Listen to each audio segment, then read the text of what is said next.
नमस्कार दोस्तों, कैसे हैं आप लोग। उम्मीद करता हूं सभी लोग स्वस्थ होंगे और मस्त होंगे। स्वागत करता हूं आपका गौतम सीटेट क्लासेस में। चलिए मित्रों, आज की क्लास की बात करते हैं। देखिए, जो ईवीएस की क्लास है आज हमारी, और ईवीएस सीटेट के पेपर में 30 मार्क्स की आती है, जिसमें 15 मार्क्स तो हैं वो आपके पैडा के हैं, या हम नेगेटिव और पॉजिटिव से 15/15 इसमें लाएंगे, इसमें कोई शक वाली बात नहीं है। बाकी जो 15 नंबर बचे वो इन किताबों में से आएंगे, थर्ड, फोर्थ और फिफ्थ। इनमें से भी अगर आपको 15/15 का स्कोर चाहिए तो इसके लिए आपको क्या करना पड़ेगा, एनसीईआरटी की जो बुक्स हैं कक्षा 3, 4 और 5 की, इनको ही आपको पढ़ना है।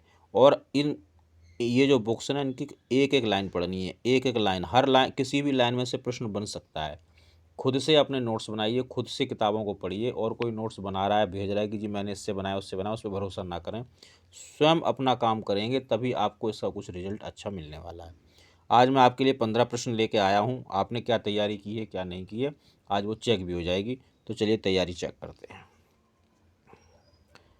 निम्नलिखित में से मच्छरों द्वारा फैलने वाले रोगों का समुच्चय कौन सा है, यानी कि कौन से जो रोग हैं वो मच्छरों से फैलते हैं। देखिए, मियादी बुखार, हैजा, chikungunya, malaria, HIV AIDS, dengue, HIV AIDS, हैजा, डेंगू, या डेंगू, मलेरिया, चिकनगुनिया। बहुत आसान है, मुझे पता है आप आंसर इसका बता दोगे। इसका आंसर है डी, डेंगू और मलेरिया और चिकनगुनिया। ये तीनों रोग ऐसे हैं जो मच्छर के काटने से फैलते हैं। अगला क्वेश्चन देखेंगे। घटपर्णी पौधा यानी कि निफेंथीस जो पौधा होता है उसके बारे में यहाँ 4 बातें बताई गई हैं, आपको सही बात बतानी है। का मुंह छोटी छोटी कंटियों से ढका होता है, भारत में नहीं पाया जाता है। मे सॉरी, मेढक कीड़ों मकोड़ों और चूहों को चालाकी से फंसाकर खा जाता है। कीड़े मकोड़ों को आकर्षित करने के लिए उच्च त्वरित की ध्वनियाँ निकालता है। बताएं फटाफट। देखिए, इन सवालों का जवाब तभी आप दे सकते हैं जब थर्ड, फोर्थ और फिफ्थ की ईवीएस की बुक्स पढ़ेंगे, और नहीं तो ये 15 नंबर लाना बहुत मुश्किल काम है। और मैं आपको बता दूं, ये ऐसे 15 नंबर हैं जो आपको सीटेट पास कराने में पूरी पूरी मदद करते हैं। इन्हीं नंबरों की वजह से आपको सीटेट क्लियर होगा, या आप इन्हीं नंबरों की वजह से सीटेट में रह जाएंगे, इसलिए इनको ज़रूर करें। जी हाँ, इसका आंसर है मेढक कीड़े मकोड़े और चूहों को चालाकी से फंसाकर खा जाता है। देखिए, इसमें ये सेकंड वाला भारत में नहीं पाया जाता, तो ये बात तो गलत लिखी है, भारत में पाया जाता है। अब आपका होमवर्क ये, आप मुझे ये बताएंगे कि ये जो घटपर्णी पौधा है भारत में कहाँ पाया जाता है, ये आपका होमवर्क है। होमवर्क देखिए मैं इसलिए दे देता हूँ कि इस एक क्वेश्चन का आंसर ढूंढने के लिए कम से कम आप किताब तो उठा लोगे। आप जब किताब उठाओगे तो एक के चक्कर में 4 चीज़ें और पढ़ लोगे। इसका ये होमवर्क है आपका, ज़रूर बताएं कि भारत में जो निफिथिंस के जो पौधे हैं वो कहाँ पाए जाते हैं। नीचे दिए गए खाद्य पदार्थों में किस समुच्चय में लौह तत्व प्रचुर मात्रा में पाया जाता है। आंवला पालक गुड़, आंवला पालक आलू, आंवला पालक आलू टमाटर, बंद गोभी भिंडी गुड़। जी बताएं। तो भाई, इसका जो समुच्चय है ये वाला सही होगा, आंवला पालक और गुण। इसमें लौह जो तत्व होता है, आयरन जो होता है, प्रचुर मात्रा में पाया जाता है। अगला प्रश्न देखेंगे। हमारे देश के लगभग सभी भागों में मिर्च का उपयोग भोजन पकाने में किया जाता है। हमारे देश में मिर्च को लाने वाले व्यवसायी आए थे, कहाँ से आए थे ये बताना है। देखिए, ईवीएस की बुक में बहुत बढ़िया कविता है, कौन कहाँ से आया जी, इस तरह की उस कविता को याद कर लो, उसमें से हमेशा प्रश्न आता है। तो भाई, इसका आंसर होगा दक्षिण अमेरिका से आपकी मिर्च आई थी, जिसको आप खाने में प्रयोग करते हैं और खाने का स्वाद बढ़ जाता है। निम्नलिखित में से कौन सा पक्षी कैक्टस पौधे के कांटों के बीच अपना घोंसला बनाता है। जी हाँ, शक्करखोरा, बया, कलचिड़ी या फाख्ता। आंसर करेंगे हम फाख्ता, क्योंकि फाख्ता ही आंसर है। अगला देखेंगे। किसी पशु के विषय में नीचे विवरण को पढ़िए और उसको पहचानो। यह भालू जैसा दिखता है परंतु भालू नहीं है। यह दिन के लगभग 17 घंटे वृक्षों की शाखाओं से उल्टे लटक कर सोता है। यह जिस वृक्ष पर रहता है उसी की पत्तियां खाता है। यह लगभग 40 वर्ष तक जीता है। तो भाई, लंगूर, चिंपैंजी, पैंडा या स्लॉथ। तो आंसर होगा स्लॉथ। पढ़ना पड़ेगा, 5वीं किताब पढ़ो, फट से आंसर मिल जाएगा इसका। नीचे दिए गए जीवों के समूह में किसकी दृष्टि श्रेष्ठ होती है तथा वे मनुष्य की तुलना में 4 गुना अधिक दूरी की वस्तुओं को देख सकते हैं। बाघ, तेंदुआ, सांड, सांप, रेशम के कीड़े, छिपकली, चील, गरुण, गिद्ध, मधुमक्खी, मच्छर और तितली। आंसर करें, 5वीं मिल जाएगा ये भी। चील, गरुड़, गिद्ध। पढ़ो, किताबों को पढ़ो, बिना पढ़े बात नहीं बनेगी भाई।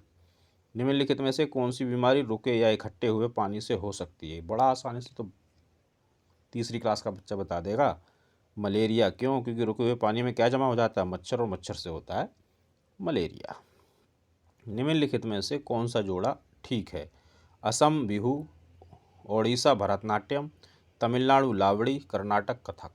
एक सही है, ये भी काफ़ी फेमस है, असम बिहू, ये सही है। बाकी के ये तीनों गलत हैं। अगला क्वेश्चन देखेंगे। एस्किमो अपने घर इग्लू का निर्माण बर्फ़ से करते हैं, इसका क्या कारण है? बर्फ़ ठंडी हवा और पानी को अंदर नहीं आने देता। बर्फ़ की दीवारों के बीच मौजूद हवा अंदर की गर्मी को बाहर जाने से रोकती है। बर्फ़ मुफ्त मिलती है, अन्य सामग्री की कीमत अधिक होगी। ध्रुवीय क्षेत्रों में केवल बर्फ़ ही उपलब्ध है। 4 ऑप्शन है, सही आंसर बताएं। बर्फ़ की दीवारों के बीच मौजूद हवा अंदर की गर्मी को बाहर जाने से रोकती है, ये आंसर रहेगा इसका। निम्नलिखित में से कौन सी विशेषता बरगद पेड़ की जड़ों की नहीं है? जड़ें शाखाओं से नीचे लटकती हैं, इसमें ज़मीन के भीतर जड़ें होती हैं। जड़ें भोजन का भंडारण करती हैं। जड़ें खंभों की तरह पेड़ को सहायता प्रदान करती हैं। जी आंसर, इसमें नहीं पूछा है कि कौन सी विशेषता नहीं है। जड़ें भोजन का भंडारण करती हैं, भोजन का भंडारण नहीं करती हैं जड़ें बरगद की। अच्छा, ये क्वेश्चन कुछ 2-3 क्वेश्चन में पैड़ा के आ गए हैं, तो कोई बात नहीं, यहाँ नेगेटिव पॉजिटिव का हम प्रयोग करेंगे और अपना इसको भी सॉल्व करेंगे। एक नवनियुक्त पर्यावरण अध्ययन के शिक्षक के रूप में पढ़ाने से पहले आपकी सबसे पहली प्राथमिकता क्या होगी? तो भाई प्राथमिकता होनी चाहिए पॉजिटिव, तो पॉजिटिव वर्ड्स ढूंढेंगे।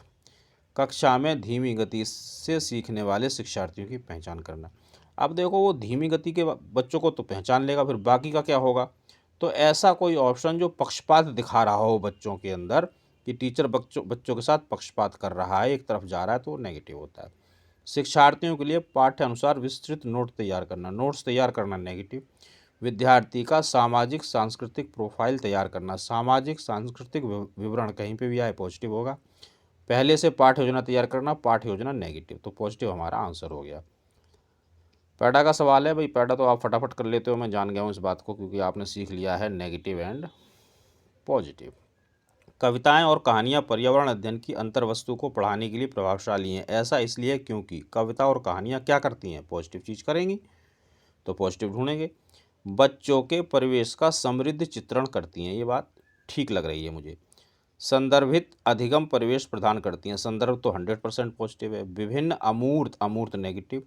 अवधारणाओं को प्रभावशाली तरीके से व्याख्या कर सकती हैं, व्याख्या भी नेगेटिव है।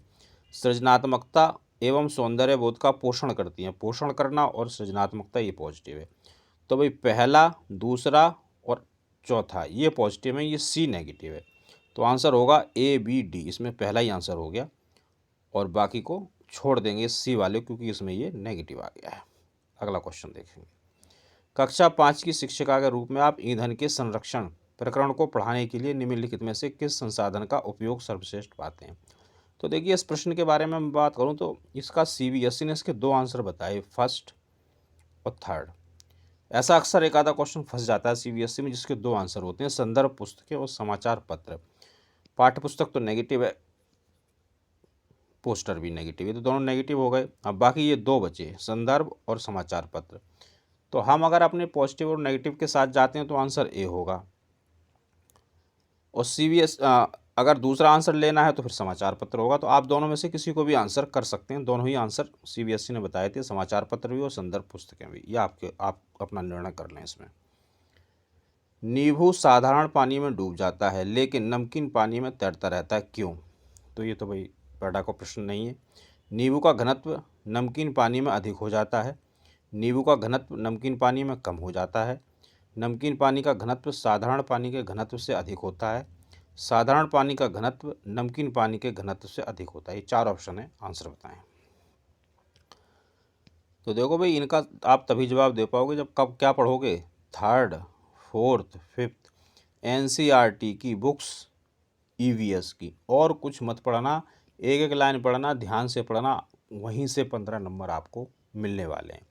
इसका आंसर होगा 3rd, नमकीन पानी का घनत्व साधारण पानी के घनत्व से अधिक हो जाता है। तो मित्रों ये 15 क्वेश्चन थे। अब आप मुझे बताएं कि आपका स्कोर क्या रहा, तभी पता चलेगा ना आपकी तैयारी कैसी रही। बाकी सीटेट से रिलेटेड कोई भी दिक्कत है, परेशानी है, कोई गाइडेंस चाहिए, नोट्स चाहिए, PDF चाहिए, इस नंबर पे आप मुझे मैसेज करें, मैं आपकी पूरी हेल्प करूँगा। मिलेंगे दोस्तों अगली क्लास में, तब तक सभी लोग स्वस्थ रहें और मस्त रहें, मेहनत भी करते रहें।